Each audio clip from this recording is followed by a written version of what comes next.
¿Qué es la escuela? A primera vista, la respuesta parece obvia, ¿no? Pero, ¿y si les dijera que detrás de esos muros tan familiares se esconde una historia secreta? Un diseño, un plan deliberado que moldea mucho más que nuestro conocimiento. Vamos a meternos de lleno en esta idea. Piensen en esto. Casi todos hemos pasado por la experiencia escolar. El sonido de la campana, la fila de pupitres, hasta el olor a tiza o a marcador, son recuerdos que nos marcan, una experiencia que, de alguna manera, compartimos como sociedad. Pero esa misma familiaridad hace que no nos preguntemos por la verdadera y compleja razón de su existencia. Y es que la escuela vive en una contradicción constante. Por un lado, es un lugar de oportunidades inmensas, que promete empoderar, abrir puertas, construir futuros. Pero por otro lado, también es un espacio que disciplina, que busca hacernos a todos un poco más parecidos, que reprime ciertas cosas. ¿Cómo puede ser que una misma institución tenga dos propósitos tan opuestos? Bueno, la clave está en su origen. Es hora de desarmar la maquinaria, porque la escuela, así como la conocemos, no es algo que haya existido desde siempre. No, para nada. Fue diseñada, fue construida con un propósito muy, pero muy específico en mente. A ver, pensemos en la escuela no como un lugar, sino como una tecnología social que se inventó en la modernidad. No es una institución milenaria. Surge más bien entre los siglos XVII y XIX, justo cuando se estaban creando los estados-nación modernos. Su desarrollo está totalmente ligado al nacimiento de los estados modernos. Imaginen el reto que tenían los nuevos gobiernos. ¿Cómo convertir a una población súper diversa y dispersa en un cuerpo de ciudadanos homogéneo? Que todos hablaran el mismo idioma, tuvieran una historia en común y una lealtad a la misma bandera. La escuela fue la herramienta perfecta para lograrlo.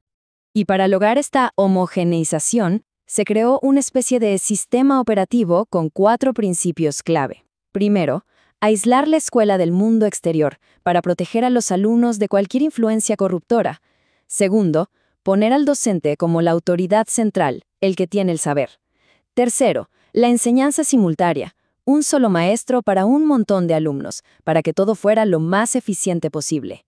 Y cuarto, organizar todo en un orden graduado, por edades y niveles, como una pirámide.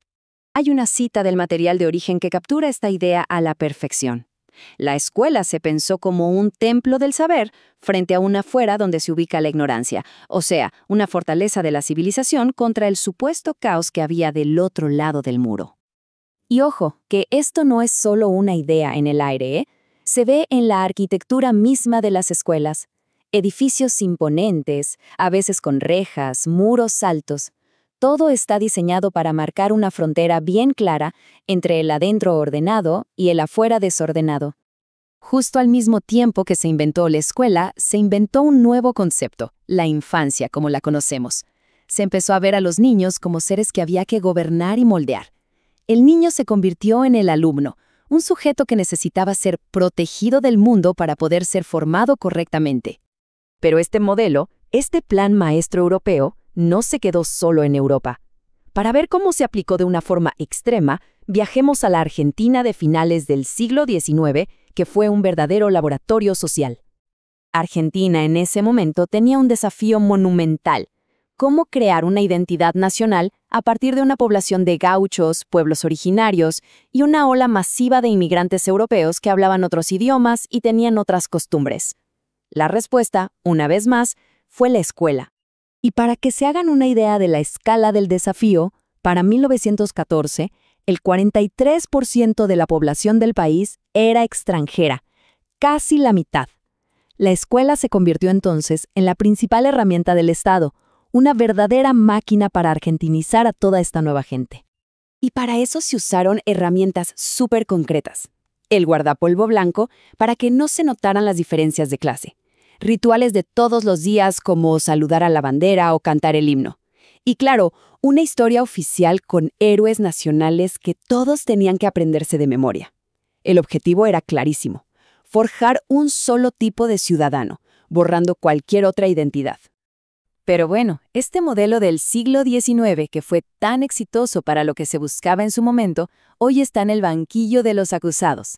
Las mismas características que lo hicieron tan poderoso son ahora la fuente de las críticas más duras. La primera acusación, su aislamiento. La crítica dice que al crear este mundo aparte, la escuela enseña un saber libresco, muy teórico, que está totalmente desconectado de la vida real. Y esto, argumentan, genera apatía y convierte el aprendizaje en algo pasivo. La segunda acusación es fuerte. ¿La escuela promueve la igualdad o en realidad la frena? La crítica acá es que al presentar la cultura de los grupos dominantes como la única que vale, la escuela termina legitimando las desigualdades que ya existen en la sociedad. O sea, en lugar de ser un ascensor social, se convierte en un mecanismo que mantiene todo como está. Y la tercera acusación ataca el corazón de su diseño original. Esa misión de hacer a todos iguales, que antes era una virtud, hoy muchos la ven como su mayor defecto. Se le acusa de imponer una cultura única y de silenciar la riqueza de las diferentes identidades culturales, étnicas y de género. La cuarta crítica es como un golpe doble. Por un lado, se dice que la escuela no prepara para las nuevas demandas del mundo del trabajo. Y por otro, que su método de enseñanza se quedó totalmente obsoleto frente a las nuevas tecnologías. El choque es brutal. Por un lado, tenemos la lógica de la escuela, lineal, secuencial, basada en escribir y en memorizar. Y por el otro, la lógica del mundo digital. Todo pasa al mismo tiempo, es fragmentado, cambia constantemente. Parecen dos universos que ya no se entienden. La quinta crítica se enfoca en algo que vemos mucho hoy en día. Se dice que la escuela está sobrecargada, que se le pide que cumpla funciones de asistencia social, que sea comedor, centro de salud, hasta refugio, y que todo eso la desvía de su tarea principal, que es enseñar. Y finalmente, la sexta crítica apunta a una crisis de autoridad y de sentido. El argumento es que la autoridad del docente se ha desgastado y que valores como el esfuerzo y la disciplina ya no pesan tanto, dejando un vacío que confunde a todos, tanto a educadores como a estudiantes. Entonces, frente a este veredicto tan duro, ¿qué futuro le espera a la escuela? ¿Ya está obsoleta? ¿Hay que tirarla a la basura? Y aquí viene la gran paradoja. Puede que el modelo del siglo XIX esté caduco, pero la función de la escuela es más importante que nunca, sobre todo en sociedades tan desiguales como las nuestras. Y la verdad es que, con todas las críticas, todavía no hemos inventado una maquinaria mejor para transmitir cultura y abrir mundos a escala masiva. La pregunta entonces no es si necesitamos la escuela. La pregunta es, ¿qué escuela necesitamos? Ese diseño del siglo XIX fue una respuesta poderosa a los desafíos de su tiempo. El gran desafío que tenemos hoy es imaginar y construir el diseño que responda a los nuestros.